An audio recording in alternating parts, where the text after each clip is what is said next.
Hello दोस्तों, आपका बहुत बहुत स्वागत है हमारे अपने YouTube channel science coaching centre में। तो जैसा कि आप लोगों को यह टॉपिक देख करके ही पता लग गया होगा कि आज का जो टॉपिक है हम आप लोगों के लिए लेकर आए हैं फिजिक्स यानी क्लास 12th का जो बोर्ड परीक्षा में पूछे जाने योग्य इम्पोर्टेंट क्वेश्चन है जिसको बोलते हैं गेस क्वेश्चन, उसके बारे में। क्योंकि दोस्तों बात ऐसा है कि हम लोग इतने दिन से गेसिंग कर रहे हैं, गेस क्वेश्चन बता रहे हैं, तो जो हम लोग बोल देते हैं वही क्वेश्चन जो है आपके 12th एग्जाम में निश्चित रूप से पूछा जाता है। तो यदि आप बिहार बोर्ड के भी तैयारी कर रहे हैं या फिर अदरवाइज किसी अलग बोर्ड से, यूपी बोर्ड से हो, राजस्थान बोर्ड से हो, एमपी बोर्ड से हो, महाराष्ट्र बोर्ड से हो, तो जखन ये फिजिक्स है तो फिजिक्स में ये सारे ही क्वेश्चन, किसी भी बोर्ड से आप बिलोंग करते हो तो यही सारे क्वेश्चन लिखे रहते हैं आपको एग्जाम में, इसी में से सारे क्वेश्चन आएंगे। तो आपको जो है, यदि आप वीडियो को नया देख रहे हैं, स्टार्टिंग से ही देख रहे हैं, तो चैनल को आप सब्सक्राइब कर लें ताकि जब भी ऐसा कुछ इम्पोर्टेंट वीडियो यदि हम बनाएं तो आप लोगों के पास नोटिफिकेशन के रूप में निश्चित रूप से पहुंच जाए। और जो हमारे चैनल को सब्सक्राइब कर चुके हैं, जो पुराने हैं, वो अपने मित्रों के बीच भी, अपने रिलेटिव के बीच में भी इस वीडियो को ज़्यादा से ज़्यादा शेयर करें और उनको भी बोल दीजिए सब्सक्राइब कर लेने के लिए, ताकि वीडियो का नोटिफिकेशन उनके पास पहुंच जाए। तो मित्रों, मुझे ऐसा मन किया कि इस बार देखिए कोरोना के कारण सारे स्कूल, कॉलेज, कोचिंग सेंटर जो है बंद हो चुके हैं। विद्यार्थियों का जो भविष्य है वो चौपट हो चुका है ना। सरकार के द्वारा एग्ज़ाम का भी डेट निकाला जा चुका है कि हाँ इतना तारीख से एग्ज़ाम है, लेकिन उसका तैयारी जो है विद्यार्थी लोग नहीं कर पाए हैं। तो उनके बीच में असमंजस पड़ा हुआ है कि आखिर हम क्या करें क्या। लॉकडाउन के कारण इतना दिन से क्लास बंद है, पता नहीं पास करेंगे या फिर फेल कर जाएंगे। तो आप देखिए, सबसे बड़ा चीज़ है कि आप हौसला रखिए, हौसला रखने से ही आप निश्चित रूप से पास कर जाएंगे। मैं जो मेन क्वेश्चन आपको बता रहा हूँ वो आप लोग जो है अपने नोटबुक रहेगा उस पर आप लोग लिख लेंगे, आपको किसी प्रकार का कोई प्रॉब्लम नहीं आएगा और इसी में से सेम क्वेश्चन आएगा। आप बेफिक्र रहिए, क्योंकि हम दूसरा भी यदि कोई वीडियो अगर बनाते भी हैं तो सारे विद्यार्थी कमेंट करके बोल रहे थे अभी कि सर 12th क्लास का जो है फिजिक्स का VVI जो क्वेश्चन है, वेरी इंपॉर्टेंट क्वेश्चन, उसको आप ज़रूर से ज़रूर आप अपलोड कीजिए। चूँकि हम हर एक बार लोड करते हैं, इस बार विद्यार्थियों का डिमांड था, इसलिए मैं 12th क्लास के लिए जो इम्पोर्टेंट क्वेश्चन है वो इस वीडियो में लेकर आया हूँ। तो देखेंगे, आप लोग लिख ले जाएंगे। देखिए, क्वेश्चन नंबर 1 है, संचार के साधनों का संक्षिप्त परिचय दें। संचार के साधनों का संक्षिप्त परिचय दें। सारे के सारे लॉन्ग आंसर टाइप क्वेश्चन है। लिखेंगे संचार के साधनों का संक्षिप्त परिचय दें। उसके बाद क्वेश्चन नंबर नेक्स्ट में लिखेंगे लॉजिक गेट क्या है। What is logic gate, logic gate क्या है। उसके बाद लॉजिक गेट के अंतर्गत जो है पढ़ना है सारे गेट के बारे में, है ना। उसी में लिखेंगे एंड, AND होता है एंड, और इसी दोनों का अपोजिट होता है नैंड, नॉर, अथवा नोट, NOT, अथवा नोट गेट।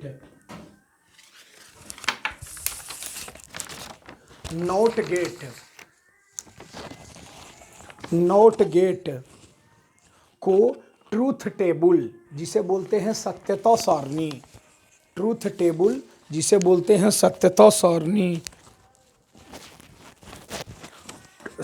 सारणी तथा बुलियन व्यंजक सहित समझाएं।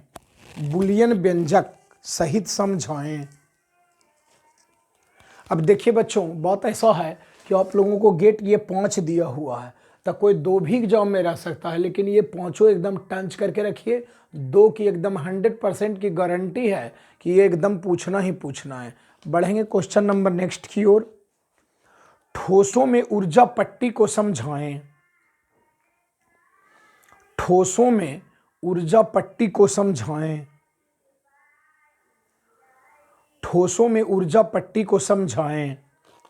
उसी में लिखिए पट्टी सिद्धांत के आधार पर, पट्टी सिद्धांत के आधार पर चालक, कुचालक तथा अर्धचालक यानी कंडक्टर, इंसुलेटर और सेमीकंडक्टर, चालक, कुचालक तथा अर्धचालक में अंतर स्पष्ट करें। चालक, कुचालक तथा अर्धचालक में अंतर स्पष्ट करें। क्वेश्चन नंबर नेक्स्ट है अल्फा, बीटा तथा गामा किरणों में डिफरेंस, अंतर। अल्फा ये हो गया, बीटा तथा गामा। अल्फा, बीटा तथा गामा किरणों में अंतर स्पष्ट करें। क्वेश्चन नंबर नेक्स्ट लिखेंगे नाभिकीय रिएक्टर की संरचना। नाभिकीय रिएक्टर जिसके बारे में 10th में भी आप लोगों ने पढ़ा होगा, नाभिकीय रिएक्टर की संरचना का विस्तार से व्याख्या करें। यह 2009 में क्वेश्चन आ चुका है बोर्ड में, इंटर बोर्ड में। नाभिकीय रिएक्टर की संरचना का विस्तार से व्याख्या करें। क्वेश्चन नंबर नेक्स्ट है प्रकाश विद्युत प्रभाव क्या है, मतलब फोटो इलेक्ट्रिक इफेक्ट। प्रकाश विद्युत प्रभाव क्या है। फिर उसी में लिखेंगे आइंस्टीन ने इन नियमों की व्याख्या कैसे की। आइंस्टीन ने इन नियमों की व्याख्या कैसे की। क्वेश्चन नंबर नेक्स्ट लिखेंगे व्यतिकरण को परिभाषित करें। व्यतिकरण, व्यतिकरण को परिभाषित करें। फिर उसी में लिखेंगे यंग के द्विक छिद्र, यंग के द्विक छिद्र प्रयोग में, यंग के द्विक छिद्र प्रयोग में फ्रिंज की चौड़ाई के लिए व्यंजक प्राप्त करें। फ्रिंज की चौड़ाई के लिए व्यंजक प्राप्त करें। क्वेश्चन नंबर नेक्स्ट लिखेंगे 8 में प्रकाश के लिए हाइगेंस का तरंग सिद्धांत लिखें। प्रकाश के लिए हाइगेंस का तरंग सिद्धांत लिखें। प्रकाश के लिए हाइगेंस का तरंग सिद्धांत लिखें।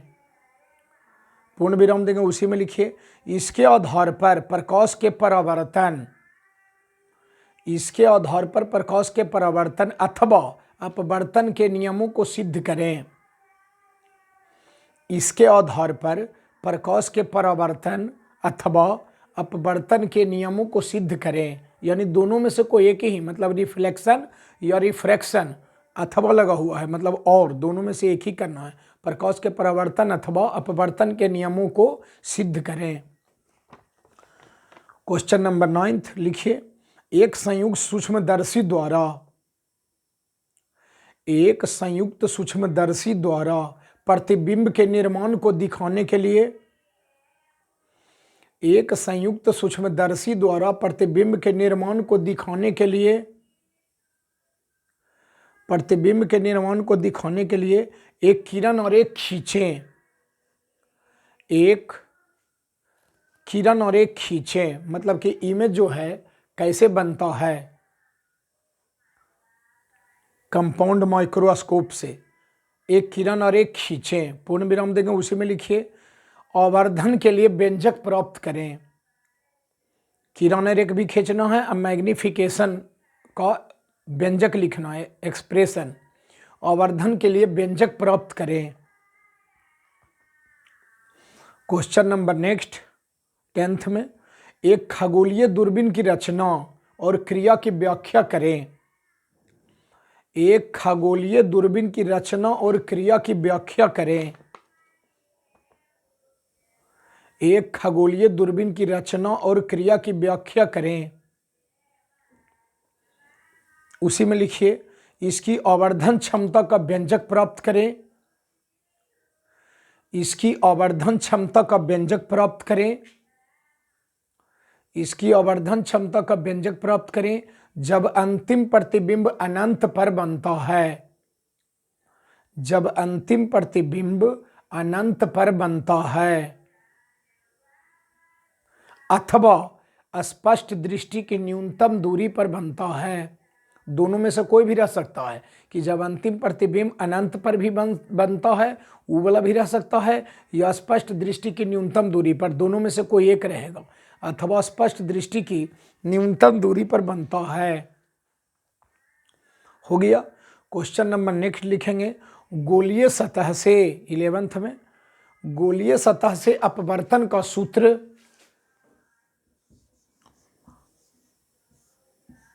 गोलीय सतह से अपवर्तन का सूत्र देखिए लिख दिए, μ2 बटा भी माइनस μ1 बटा यू बराबर μ2 माइनस μ1 बटा आर। लिखिए ये गोलीय सतह से अपवर्तन का सूत्र हो गया, μ2 बटा भी माइनस μ1 बटा U is equal to μ2 minus μ1 बटा आर। स्थापित करें मतलब साबित करें।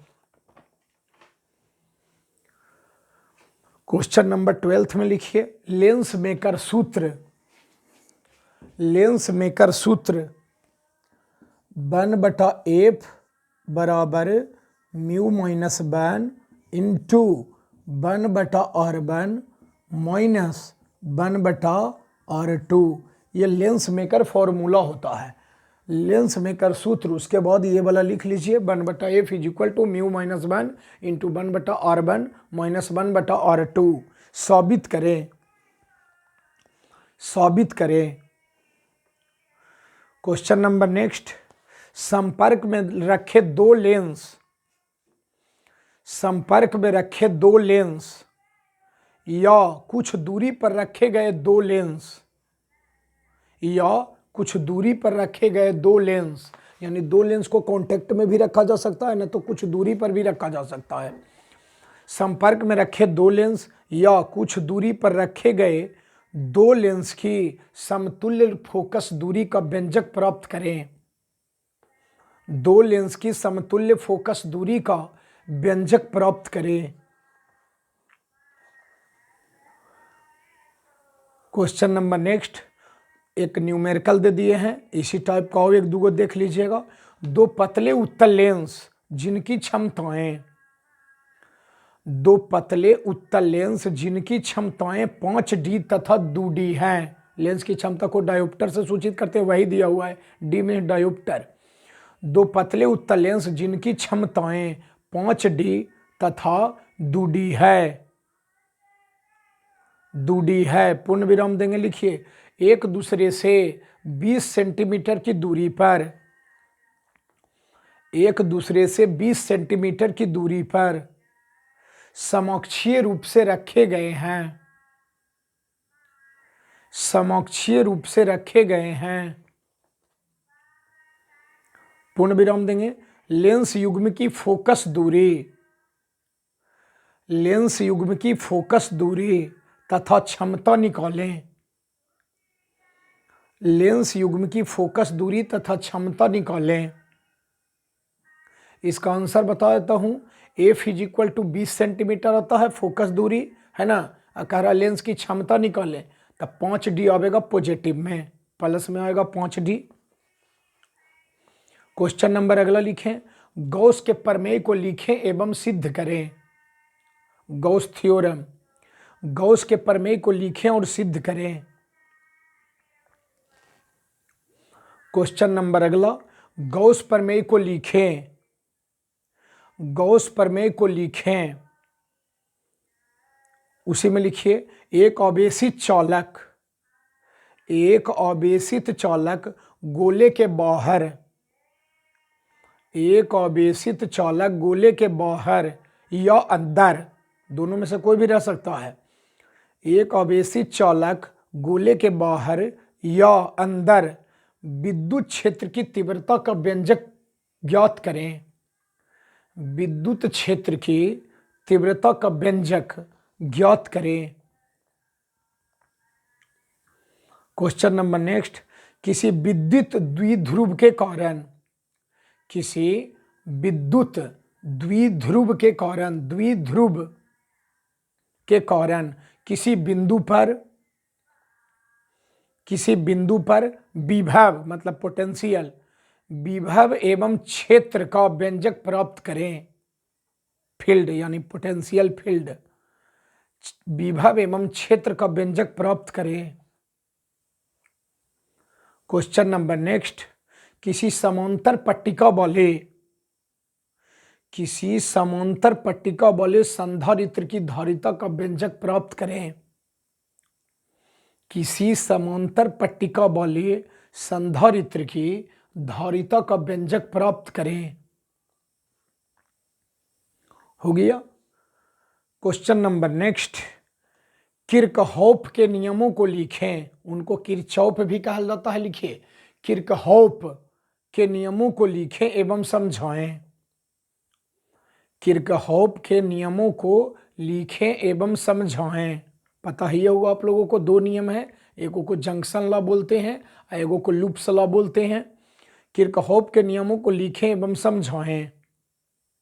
उसी में लिखेंगे व्हीटस्टोन सेतु, व्हीटस्टोन ब्रिज हुआ, व्हीटस्टोन सेतु के संतुलन के लिए, व्हीटस्टोन सेतु के संतुलन के लिए आवश्यक शर्त प्राप्त करें। आवश्यक शर्त प्राप्त करें। क्वेश्चन नंबर 20वां है 20, विभव मापी क्या है? पोटेंशियोमीटर। विभव मापी क्या है? दो सेलों के, उसी में दो सेलों के विद्युत वाहक बलों की तुलना आप कैसे करेंगे? दो सेलों के विद्युत वाहक बलों की तुलना आप कैसे करेंगे? क्वेश्चन नंबर 21, बियो-सावर्त नियम लिखें। बियो-सावर्त नियम लिखें, बायो-सावर्त भी बोलते हैं। बियो-सावर्त नियम लिखें, पूर्ण विराम देंगे, उसी में लिखिए इसका उपयोग करके, इसका उपयोग करके एक धारावाही, इसका उपयोग करके एक धारावाही वृत्ताकार कुंडली के अक्ष के, एक धारावाही वृत्ताकार कुंडली के अक्ष के किसी बिंदु पर, धारावाही वृत्ताकार कुंडली के अक्ष के किसी बिंदु पर चुंबकीय प्रेरण का व्यंजक प्राप्त करें। चुंबकीय प्रेरण का व्यंजक प्राप्त करें। क्वेश्चन नंबर 22 लिखिए चल कुंडली गैल्वेनोमीटर के, चल कुंडली गैल्वेनोमीटर के सिद्धांत और क्रिया विधि समझाएं। चल कुंडली गैल्वेनोमीटर के सिद्धांत और क्रिया विधि समझाएं।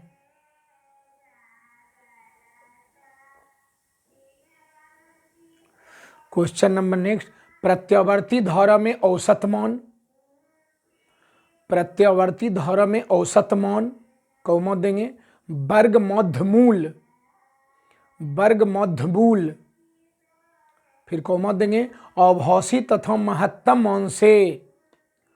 आभासी तथा महत्तम मान से आप क्या समझते हैं? आभासी मान से आप क्या समझते हैं? लिखिए इसके लिए व्यंजक प्राप्त करें, इसके लिए व्यंजक प्राप्त करें। और क्वेश्चन नंबर अगला लास्ट है, प्रतिचुंबकीय, लौह चुंबकीय तथा अनुचुंबकीय पदार्थों में अंतर स्पष्ट करें।